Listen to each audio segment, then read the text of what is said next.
B1.1, carbohydrates and lipids. So carbs and lipids.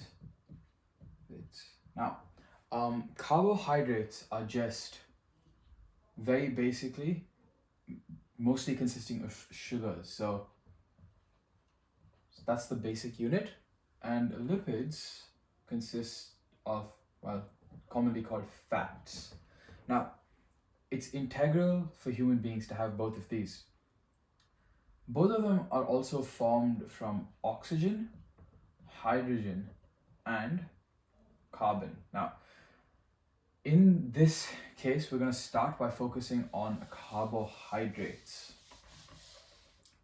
We're going to be covering what a covalent bond is, how a carbon atom can form 4 bonds, and explaining how macromolecules such as polysaccharides are formed by condensation reactions. So, let's begin. Carbohydrates. So, any carbohydrate is only going to be comprised of carbon, which has 4 bond spots. A carbon can bond to 4 other things. We could label these as X. Now, in this case, it's usually either going to be oxygen, like this, or hydrogen, like this. Now, for the IB syllabus, we need to know about pentose sugars and hexose sugars.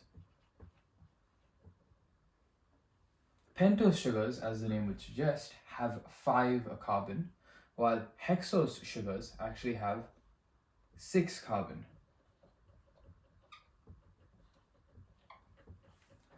So we're going to start off by drawing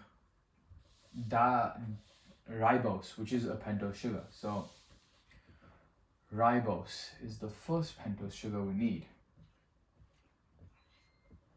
Now, we're going to start off by drawing our skeleton.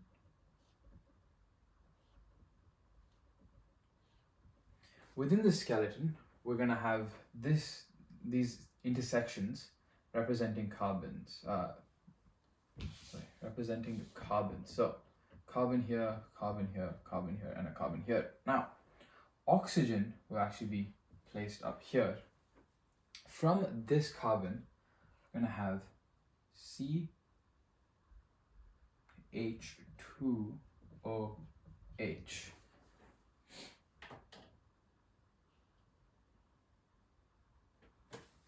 Now,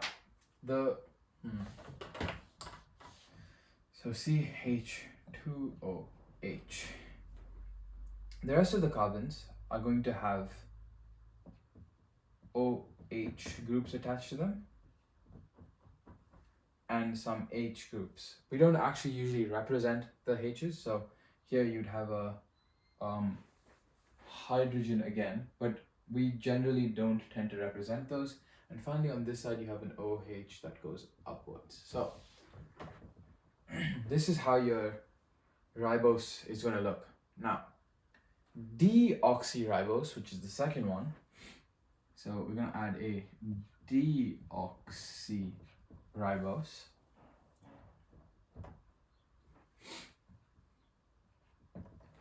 Is actually going to remove this hydrogen here, and you get this structure. Now, the difference is not important at this stage, but you do need to know that instead of containing an OH group on carbon number 1, 2, 3, 4, 5, so on carbon number 2, instead of containing an OH group, it actually contains an O group.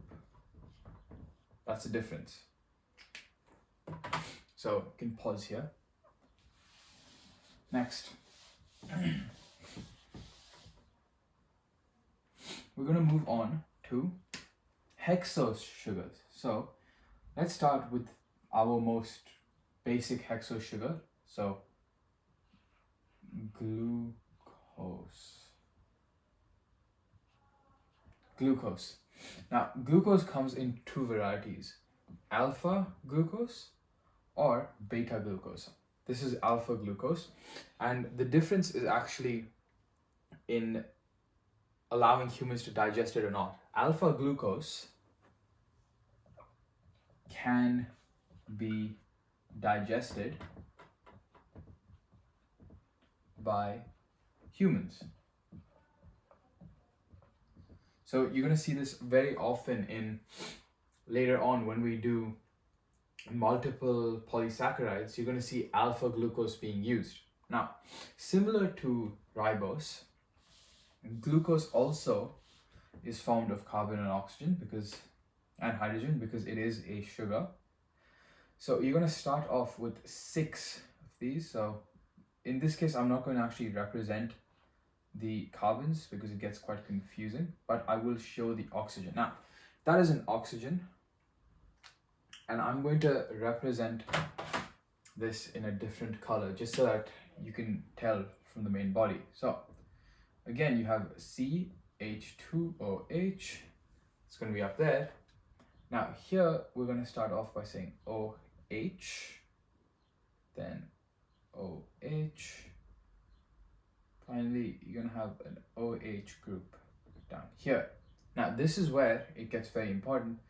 We're going to have on alpha, just so that you can remember it, the hydrogen, which we usually don't draw. In each of these cases, you're going to have a hydrogen here, a hydrogen here, and a hydrogen here. We generally tend to not draw that because carbon can support 4, so there'll also be 1 here. But here, the OH group is actually at the bottom. So the position of the hydrogen, indicates whether it's alpha. So if the hydrogen is on top, then it's going to be an alpha glucose, while the hydrogen being on the bottom signifies that it's a beta glucose. So let's erase this and actually draw a beta glucose just so that everybody can see. So a beta glucose, I'm going to represent this, that is actually going to have the hydrogen at the bottom, while the OH group is going to be at the top. Now,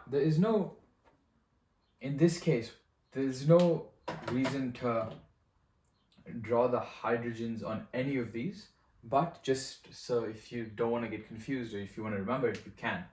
Now, the numbering on this is also very similar. So you just start off with 1, 2, 3, 4, 5, and we often tend to forget it, but 6, because this is a carbon. This does belong to glucose, right? So this is 1 unit of glucose, beta glucose.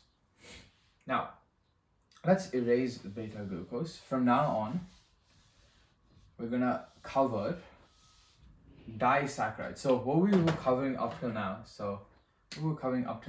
were monosaccharides, which is single sugars. Now, monosaccharides are single sugars, so disaccharides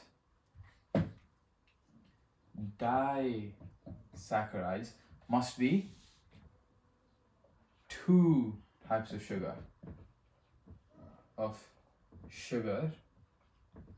or more accurately, 2 sugars. Now, we can begin by identifying the most commonly used ones. You have your maltose, which we represent using black. Maltose. We got your lactose, which is in milk. You got sucrose, which is in fruits. Now, maltose is comprised of 2 glucose. Alpha glucose. 2 alpha glucose make a maltose. Now, a lactose is slightly different. It consists of a glucose and a galactose. Now,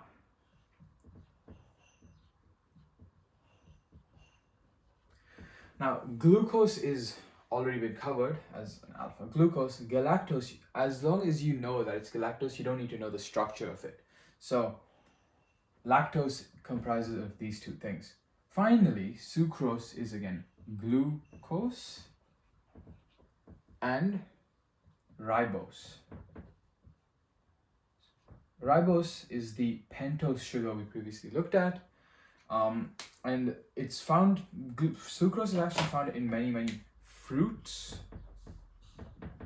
It's energy storage for plants, short-term energy storage.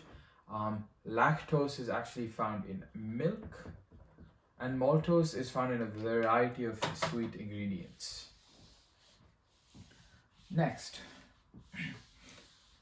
those are disaccharides. Now, polysaccharides. Let's move on to polysaccharides. As the name would suggest, polysaccharides. Poly indicates multiple, so more than two, more than three. Well, not all, it doesn't have to be more than three, but generally more than two. Now, for sugars to form polysaccharides, a reaction has to occur, which is called condensation. Now, what is condensation?